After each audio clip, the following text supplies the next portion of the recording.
Militantes do MTST, da Frente do Povo Sem Medo, e de outros movimentos sociais progressistas invadiram nesta quinta-feira a sede de um banco na Avenida Faria Lima, zona oeste de São Paulo, para defender a taxação dos super ricos. Esse ato aconteceu poucos dias depois do governo e sua base aliada intensificarem as críticas ao Congresso, nas redes sociais principalmente, alegando que os políticos defendem os ricos. Pelas redes sociais, o deputado Guilherme Boulos comemorou a invasão do prédio, alegando se tratar de uma luta pela justiça tributária. Após permanecerem por pouco mais de 2h30 no local, carregando bandeiras e gritando palavras de ordem, os militantes deixaram o local no início da tarde. E aí as pessoas que nos acompanham por imagens puderam observar vídeos que foram feitos, gravações por celular e compartilhados nas redes sociais, justamente mostrando a invasão do banco na Avenida Faria Lima. Começar essa com o Luiz Felipe Dávila, que também acompanhou essa movimentação. Dávila, nos últimos dias nós falávamos justamente sobre o discurso, adotado pelo Planalto de ricos contra pobres, A cada dia esse discurso se intensifica, mas parece que isso não ficaria somente na seara do discurso, por parte dos integrantes do governo ou da bancada progressista na Câmara dos Deputados e no Senado. Não. Agora a gente já observa que isso se amplia, movimentos sociais, ONGs, inclusive um movimento que é muito ligado ao partido do presidente da República e ao PSOL, que é o partido de Guilherme Boulos, Esse movimento que se notabilizou com a atuação de Guilherme Boulos, e aí eles invadem esse banco na Avenida Faria Lima, defendendo a criação de impostos, taxação dos super ricos, aquele discurso que a gente conhece. Eu queria pedir, claro, a sua análise. Esse tipo de movimento costuma surtir efeito, Dávila? Não, Caniato. Esse movimento já nasceu um fracasso total. Aliás, o único que tentou dar vida a esse movimento é a tropa de choque do PT, que é o PSOL. E o Boulos rasgou aquela fantasia do carnaval passado, do moderado, queria disputar a prefeitura, tudo bem, e voltou a ser o Boulos, aquele líder dessa tropa de choque do PT, porque até o PT se envergonha até o PT tem vergonha desse discurso, quem está fazendo é o PSOL, então assim, é isso que está acontecendo, MTST, só que até o alvo eles erram. Você sabe quem que é o super rico no Brasil? Eu vou dizer qual é o maior super rico no Brasil. O Estado brasileiro. É esse que é o super rico. Esse rouba 34% do PIB brasileiro. Super rico é um Estado que financia o poder judiciário mais caro do mundo. Super rico é um Estado que financia o segundo poder legislativo mais caro do mundo. Super rico é um Estado que financia jatinho, hotel de luxo, vinhos ótimos com o nosso dinheiro. Super rico é a viagem que acabamos de pagar para o presidente da República ir dar um abracinho na ex-presidente presa na Argentina. Só esse abracinho deve ter custado, no mínimo, R$150 mil. MTST? Quer escolher um bom alvo? Vai no super rico.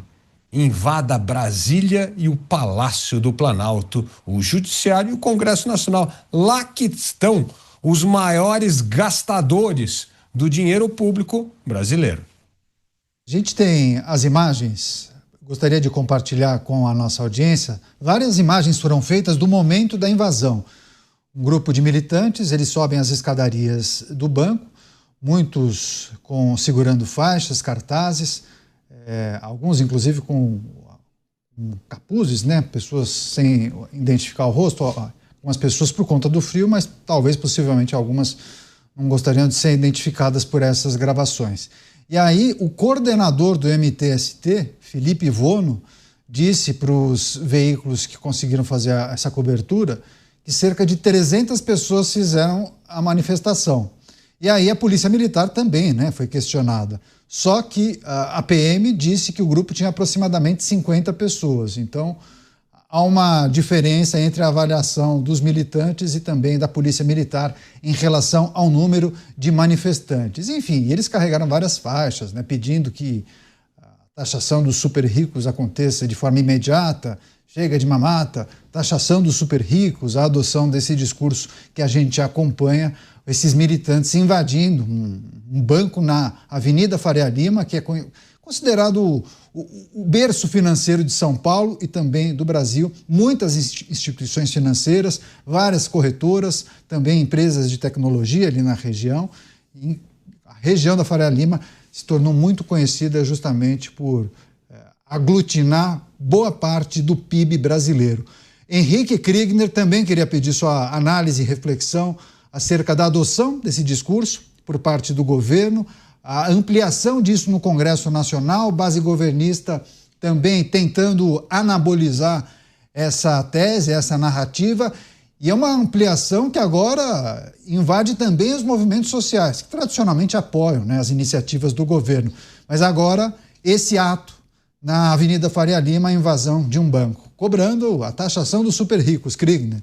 Exato, Caniato, e você fala muito bem quando você traz a palavra invasão, porque é isso que é o que aconteceu aqui. Não é uma manifestação, não é uma declaração, não é um grito, isso é uma invasão. O que houve nesse banco é um crime. Pessoas que não poderiam, não tinham direito de ter estado ali e invadiram as premissas desse prédio. Apesar de não terem ultrapassado a catraca, até a última informação que eu havia checado, não ultrapassaram as catracas, mas ainda assim, aquele espaço é um espaço privado, sim. Ou seja, a manifestação, ela seria bem-vinda ali na frente, no espaço público, que é o espaço da rua, no máximo até as calçadas. Quando já penetra na premissa ali do banco, então você já invade uma barreira que não deveria ser comemorada por nenhum tipo de deputado. Essa é a grande inversão de valores que nós estamos vendo aqui. Agora, nós não podemos entender isso aqui também como uma manifestação pensando por critérios econômicos ou por uma justiça tributária. É importante que todos que estão nos acompanhando que vejam que isso aqui é a construção de uma narrativa para 2026. PT, PSOL, a base governista já percebeu que não tem como se ancorar em nenhuma das outras pautas que talvez os levaram ao poder em 2022. Essas pautas de reconstrução nacional, de unificação do povo brasileiro, de retomada do protagonismo internacional, essas pautas todas já se esvaziaram, a prática do governo Lula III já se mostrou contrária. Agora, o que resta para eles? Se ancorarem nesse discurso de pobres contra ricos. Existem os ricos, os capitalistas malvadões, os grandes inimigos do desenvolvimento social que querem com que os mais pobres sofram, suem para que eles possam curtir ali as suas férias no Caribe. Essa é a lógica que eles querem colocar e se projetando como então o grande defensor da população mais vulnerável. Esse é o conto do vigário que tenta se construir com manifestações como essa, com todas essas pressões feitas dentro do Congresso, com outras políticas e com esse discurso. É um discurso eleitoral para 2026 que, creio eu, que não vai colar, porque o povo brasileiro sabe, como o Dávila perfeitamente colocou aqui, super rico no Brasil é o Estado brasileiro. Pois é, eu pergunto para as pessoas sobre esse tema, né? É importante que você se manifeste. No início do programa, eu chamei a enquete do programa Os Pingos nos Is. Retomamos, inclusive, esse canal para que você se manifeste no portal da Jovem Pan News, jovempan.com.br. Já temos, inclusive, uma parcial. Essa pergunta foi feita, se você concorda com a criação de mais impostos no Brasil ou se concorda com o aumento das alíquotas, aumento de impostos que já existem. 98% das pessoas que entraram no portal e votaram disseram que não concordam com a criação de impostos no Brasil e apenas 2% entendem que sim, é necessário a criação de novos tributos ou de aumentar aqueles que já existem. Agradeço a participação de todos. Se você que nos acompanha, rádio, TV, internet, puder, entre em jovempan.com.br e registre o seu voto, sua manifestação. Você, Mota, queria também pedir sua análise sobre esse ato que aconteceu na Avenida Paulista, a invasão de um banco e as manifestações de autoridades, né, de figuras de partidos progressistas, como foi o caso de Guilherme Boulos, que postou na rede social, pra cima, incentivando, inclusive, esse tipo de movimento. É difícil comentar, mas vamos lá. Parece que esse grupo disse, né, que taxar os super ricos é crucial para reduzir a desigualdade. Não há absolutamente nenhum fundamento nessa afirmação, porque os impostos vão para o cofre do governo. Veja, a carga tributária do Brasil já é maior do que a da Índia, do México, até dos Estados Unidos. A carga tributária do Brasil é maior do que a carga tributária dos Estados Unidos. Aí eu pergunto, o Brasil é um país mais justo e mais próspero do que os Estados Unidos? Claro que não, porque o resultado de uma carga tributária alta é o empobrecimento da população e o enriquecimento de quem controla o Estado. A verdade é que esse grupo e outros grupos defendem imposto porque eles se beneficiam do Estado, eles são amigos de quem controla o Estado. Parece que eles também disseram que lucros e dividendos seguem intocados enquanto a maioria trabalha muito e paga caro por tudo. Parece uma frase do Manifesto Comunista, né? É uma distorção da realidade, porque lucros e dividendos são o que sobra depois que as empresas pagam todos os custos, os salários e todos os impostos. Como é que você pode chamar isso de intocado? E se a maioria trabalha muito e paga caro por tudo, é verdade. No Brasil, a maioria das pessoas se mata de trabalhar e paga caro por tudo. Eu fui hoje no mercado, eu sempre vou todos os dias, eu voltei horrorizado com alguns preços que eu vi. Mas uma das principais razões para isso é justamente os impostos. São os impostos, companheiro, os impostos que você está querendo aumentar. Afirmar o contrário é muita ingenuidade, ignorância ou então esperteza demais. Pois é, quero inclusive dividir qual foi a manifestação do deputado federal. Ele escreveu: para cima, o MTST e a Frente Povo Sem Medo, as duas entidades, ocuparam hoje a sede do Banco Itaú na Faria Lima, o prédio mais caro do Brasil, que custou R$1,5 bilhão para ser construído. O recado do povo é claro: o Brasil precisa de justiça tributária. E aí, Dávila, eu queria que você também trouxesse sua percepção sobre essa tese defendida de justiça tributária, que hoje em dia o esquema seria injusto. Então, aprovamos recentemente uma reforma tributária, mas ela não abarca a tributação sobre renda, né? A gente observou uma reforma que trata especialmente da tributação sobre consumo. Qual é a tese defendida por esse grupo quando fala em justiça tributária e por que essa ideia, na sua avaliação, é uma ideia errada? Queria que você trouxesse sua percepção sobre qual é o modelo mais adequado para a gente e por que quem defende essa taxação dos super ricos, que essa também é uma tese que a gente precisa discutir, por que isso é uma distorção e alguns acabam comprando o gato por lebre? É muito fácil, Canhato. É você acreditar na frase do cartaz e ignorar a matemática. Só assim dá para acreditar numa tese tão furada como essa. Primeiro, vamos usar os fatos. O brasileiro, todos nós brasileiros, trabalhamos 5 meses por ano para pagar imposto. O Brasil tem a maior carga tributária entre todos os países emergentes. E esses 5 meses que você trabalha para pagar imposto, você sustenta, como eu falei, o judiciário mais caro do mundo, o segundo Congresso Nacional mais caro do mundo e uma presidência da República que custa mais do que a coroa da Inglaterra. É isso que a gente está fazendo com o nosso dinheiro. Então, essa é a verdade. Segundo, diga-me qual é o lugar no mundo que se taxou o tal dos super ricos e deu certo. O que aconteceu foi fuga de capital, principalmente dos mais ricos. Aliás, o Brasil não precisa nem começar com o cartaz. Veja quantos brasileiros já mudaram a sua residência fiscal do país por causa dessa bagunça que está no Brasil, cobrar muito imposto e não ter nada em troca. Por último, o que você acha do país emergente que mais cobra imposto e presta o serviço público que se presta no Brasil? Olha para a educação, olha para a saúde, olha para a segurança pública. Mas penduricalhos só do judiciário esse ano aumentaram 49% e vai custar 10 bilhões de reais do nosso dinheiro. Como bem disse o Mota, essa turma quer apenas arrecadar mais imposto para continuar vivendo dos programas, entre aspas, sociais do governo. Querem viver das tetas do Estado. Não tem competência para ganhar a vida, crescer no setor privado. Todos aqueles que sonham com um Brasil melhor, sonham em que o Estado deixe de sufocar o brasileiro que quer trabalhar, empreender e investir. Mas essa lógica tão simples não é compreendida por aqueles que vivem às custas de recursos públicos. Pois é, e tem teorias que explicam justamente esse aumento substancial de taxação, que isso pode ter uma consequência trágica, né, para qualquer país.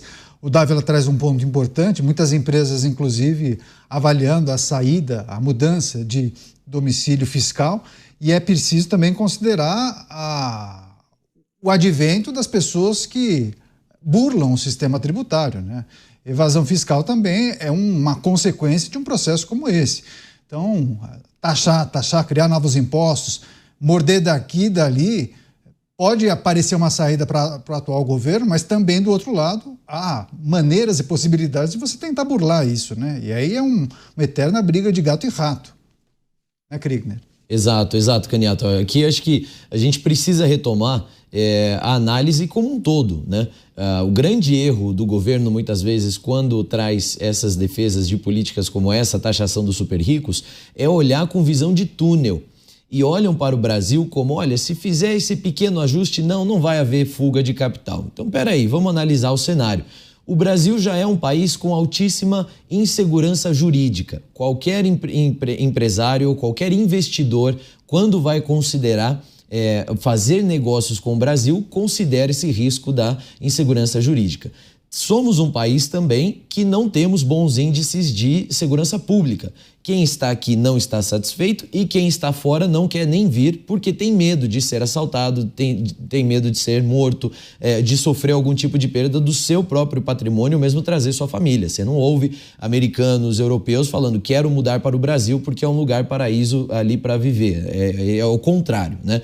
Então você tem insegurança jurídica, você tem uma insegurança pública, você tem também altos impostos e aí você tem a questão política que traz também uma instabilidade, você tem uma legislação trabalhista extremamente complicada, então aqueles que vão abrir negócios aqui também entram nessa contradição ou mesmo pesam esse fator e aí por cima desse bolo todo a gente sobe os impostos, nós colocamos mais impostos, mais taxas, mais carga tributária e aí com a expectativa de que aqueles que têm a oportunidade de sair do Brasil não vão sair do Brasil e aqueles que têm a oportunidade de entrar vão querer entrar. É óbvio que não vão entrar e óbvio que aqueles que estão aqui vão sair.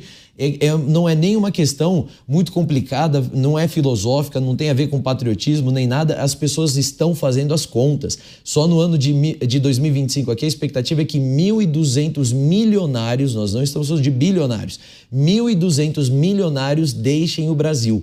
Ano passado esse número já foi alto e cresceu em comparação com 2023 e que cresceu-se em comparação com 2022, ou seja, o aumento de número de milionários saindo do Brasil, transicionando as suas contas, transicionando inclusive as suas operações para outros países está crescendo. Uma coisa é você aumentar a carga tributária num país estável, num país que tem uma infraestrutura de primeiro mundo, uma governança de primeiro mundo. Ali o cidadão ou investidor, ele vai olhar e falar, bom, acho que vale a pena ou não, mas eu vou fazer aqui o cálculo. Outra coisa é aumentar a conta de viver num país quebrado, um país que não provê segurança, não provê saúde, não provê educação, não provê o básico e que está cercado de outros países que já entenderam o recado. Paraguai, o próprio Uruguai, a própria Argentina, o Chile, que estão cada vez mais investindo na redução de impostos para atração de investimento internacional, inclusive de investimento brasileiro. É só não ter visão de túnel e conseguir olhar para o macro que vai entender que isso é desastroso para o nosso país, Caniato. Pois é, esse levantamento que o Kriegner compartilha com a gente é muito interessante, né? Projeção de que 1.200 milionários neste ano, 2025, deixarão o Brasil. Isso representaria uma fuga de quase 8 bilhões e meio de dólares, 46 bilhões de reais em riqueza transferida para o exterior. Ou seja, muita gente não acredita mais, Mota. É melhor ficar afastado dos amigos, da família e aí viver uma vida em um local com alguma segurança, Mota. Isso não é uma decisão fácil, Caniato. Eu morei 5 anos nos Estados Unidos, eu sei o preço que se paga por deixar a sua vida para trás, abandonar tudo e começar do zero em outro país, mas para muita gente essa é a única opção. Tem muitas pessoas que olham para os filhos e não conseguem imaginar os filhos morando num país onde acontece uma coisa dessas, né? Coisas, imagens a gente mostrou aqui, um bando de robôs ideologizados, desocupados, invadindo propriedade privada e fica por isso mesmo. Ainda recebem manifestações de apoio. O grande obstáculo, como eu sempre digo aqui, continua sendo as ideias, a dieta de ideologia a qual todos nós fomos submetidos durante décadas. Alguns de nós têm a oportunidade de se livrar dessas ideias erradas, conseguem entender o mundo, mas isso é difícil, Caniato. Só para dar um exemplo, ontem eu postei no X, eu fiz uma postagem, eu postei a fotografia de uma moça. Ela está tirando da mala de um carro um balde e 2 vassouras. O carro é um SUV japonês, moderno. Essa moça é faxineira. Ela trabalha nos Estados Unidos. Ela trabalhava no prédio de um dos meus amigos que tirou a foto. Ela parou o SUV dela, o último tipo, tirou o balde e as vassouras para fazer a faxina. Eu postei isso no X e coloquei a legenda dizendo: essa moça é uma brasileira que trabalha como faxineira em Washington, esse é o carro dela. E concluí dizendo: o melhor programa social é um emprego, o melhor programa econômico é a liberdade. Eu recomendo você, espectador ouvinte, dê um pulinho no meu X e leia os comentários. Vocês vão cair para trás com o que algumas pessoas escreveram lá. Tem gente que diz, Caniato, está lá no comentário, essa moça só é faxineira por causa dos ricos. São os ricos que obrigam ela a trabalhar desse jeito. A pessoa saiu do Brasil em busca de uma vida melhor, encontrou essa vida melhor nos Estados Unidos, uma ocupação acessível para ela, tem lá, com a ocupação de faxineira, um padrão de vida de classe média alta aqui no Brasil. Ela tem o carro dela novo, a casa própria, paga o plano de saúde. Ainda assim, o ressentimento, a dieta de ressentimento, de inveja, de demonização da riqueza a qual todos nós fomos submetidos, impede algumas pessoas de enxergar isso. Elas continuam achando que isso é uma coisa ruim e que o bom é aqui no Brasil, onde as faxineiras andam de ônibus. A maioria das faxineiras jamais vai ter um veículo aqui no Brasil. Elas lutam para ter o que comer no final do mês. Eu pergunto, onde estão os carros das faxineiras brasileiras? Aqui nessa minha postagem eu coloquei aquele dado que eu já mencionei aqui: 70% dos americanos considerados oficialmente pobres nos Estados Unidos têm um carro. Aí eu pergunto, que pobreza é essa? Como é que as pessoas podem olhar para os Estados Unidos, olhar para o Brasil e achar que o modelo brasileiro é que está certo? Muitas vezes ele consegue comprar um carro trabalhando um mês, viu? Porque lá, carro nos Estados Unidos, carro usado de 2 anos, você compra assim, com dinheiro do salário de um mês. Agora, Dávila, olha que interessante, né? A gente fala de aumento de impostos, grupos que invadem um banco para defender a taxação dos super ricos, em contrapartida a Câmara de Representantes dos Estados Unidos aprovando um pacote do presidente norte-americano de redução de impostos, né? São os antagonismos que a gente observa no mundo atual. Mas eu queria que você também trouxesse a expectativa de muita gente. Quando vocês falam de mudança, olha, não há mal que dure para sempre, possivelmente teremos mudanças em breve, por aí vai. Ainda que haja uma mudança substancial, há uma grande dificuldade em reduzir impostos, né? é preciso também olhar para o tamanho da máquina do Brasil. Pode entrar um liberal, tentar fazer 1000 coisas, mas é difícil falar em redução de impostos porque a gente tem uma máquina inchada. Pagar a máquina, a máquina pública brasileira é uma dificuldade tremenda. Quais são, você gostaria de elencar quais são as regrinhas ou as medidas emergenciais para a gente observar uma mudança substancial quando a gente olha para o tamanho da máquina e a carga tributária brasileira? Bom, Canhato, primeiro, o Mota tem toda a razão, as ideias começam pelas ideias. Aliás, um vizinho do Mota, aí perto de Ipanema, o Milor Fernandes, falava que quando as ideologias ficam bem velhinhas, elas vêm morar no Brasil. É isso que acontece. Essas ideologias totalmente velhinhas vêm morar no Brasil e aí é que acontece essa maravilha de ideias. Mas olha como as ideias afetam o bolso. Hoje, 80% do gasto público é com folha e benefício social. É isso que é o negócio. 80% do gasto público. Então, primeira coisa que a gente tem que fazer, Canhato, atacar esse problema. Aprovar uma reforma administrativa para valorizar o bom servidor. Aquele bom servidor que quer trabalhar vai ganhar mais porque ele vai subir na carreira de acordo com mérito e desempenho. É isso que o bom servidor quer. Por isso, aprovar a reforma administrativa é fundamental para começar a reduzir o tamanho do Estado e valorizar os bons servidores públicos. Felizmente, um deputado até do Rio de Janeiro, o Pedro Paulo, está tocando essa reforma e diz que agora que Hugo Mota está bravinho com o presidente da República, ele está disposto a colocar essa matéria para ser votada. Maravilha, que eles continuem com a maior animosidade possível, porque isso ajuda o Brasil. Nós aprovamos uma pauta fundamental que é a reforma administrativa. A segunda reforma fundamental é política.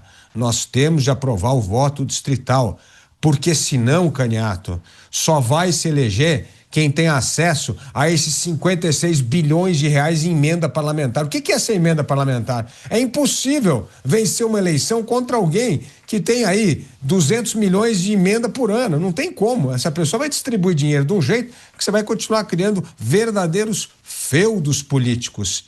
E feudos não comprometidos com as mudanças do país, mas comprometidos em manter a lealdade das suas bases eleitorais, distribuindo dinheiro de maneira sem critério nenhum, a não ser agradar o eleitor e depois cobrar voto na próxima eleição. Terceira coisa, precisamos ter um presidente da República que coloque o Brasil no caminho certo. E aí, 3 pilares fundamentais. O primeiro é um Brasil mais competitivo. É exatamente o que Javier Milei acabou de falar ao passar a presidência do Mercosul para Lula. Nós precisamos de uma economia aberta, o Brasil competitivo, um Brasil que desburocratiza, facilita a vida de quem quer empreender e trabalhar no Brasil e acabe com essa regulamentação excessiva que só afugenta investimento e negócio no Brasil. Então, Brasil competitivo, primeira coisa. Senão a economia não crescer, Canhato, sem crescimento econômico, nós não vamos resolver nenhum problema social. A única coisa que resolve o problema social é economia crescendo de maneira sustentável, abrindo oportunidade e não criando problema para empreendedor. Segundo ponto, Brasil seguro. Seguro, como o Kriegner falou, segurança jurídica, acreditar nas regras do jogo, saber que as regras do jogo serão cumpridas e não modificadas. E a outra parte do Brasil seguro é o que o Mota sempre fala, combater o problema da segurança pública, crime organizado, fundamental. E o terceiro pilar é o Estado eficiente. Não é possível gastar 34% do PIB com o Estado brasileiro e prestar um serviço de péssima qualidade em saúde, educação e segurança pública. Portanto, não é uma receita nova, é só olhar para a Argentina. É exatamente isso que está sendo feito lá. É isso que nós precisamos fazer. Mas precisa de um executivo forte.